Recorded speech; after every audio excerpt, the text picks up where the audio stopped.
want to talk a little bit about dehorners. These are the ones that we like. They're made by Rhinehart. There's a couple different styles.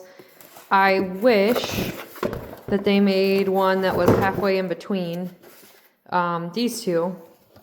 So the one on the left is the X50, and it has a bigger kind of base there, so it's burning more of a area around the horn. And then this one is the smaller one that we use on smaller calves and goats, but this one's called the X30.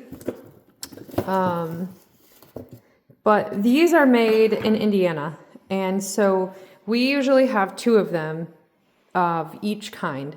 So this is the one that is getting ready to go into service right here, and this is the one that we're putting out of service and sending back to be refurbished. You can see that changes in time based on the way that we do it. Hang on, I'm going to try to see if I can put these side by side.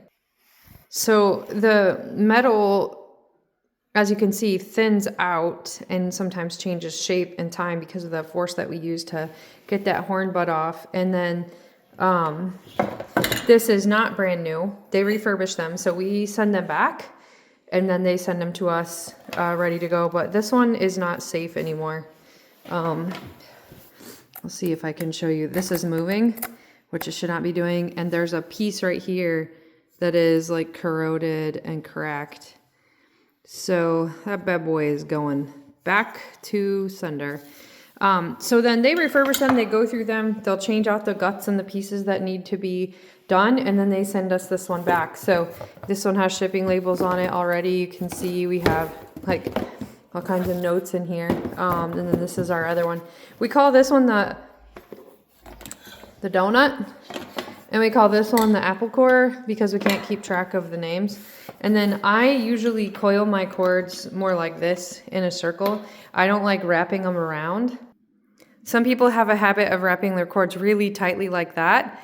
It pulls the end of the plug out, in my opinion. And also then when you have this super curly Q cord and you're trying to move around in the pen and try not to get tangled up on things, it can be kind of frustrating. So, I mean, this cord is basically just hanging here, and you can see it'll easily flatten out. These are just sent this way coiled for shipping, but we're gonna have a bunch of baby goats on the ground soon in our area and a bunch of calves, so trying to make sure we're getting all of our equipment back. But these are what work for us. We almost always have a plug that we can get to.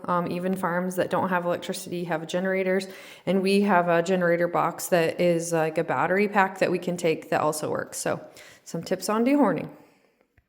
Have a great day.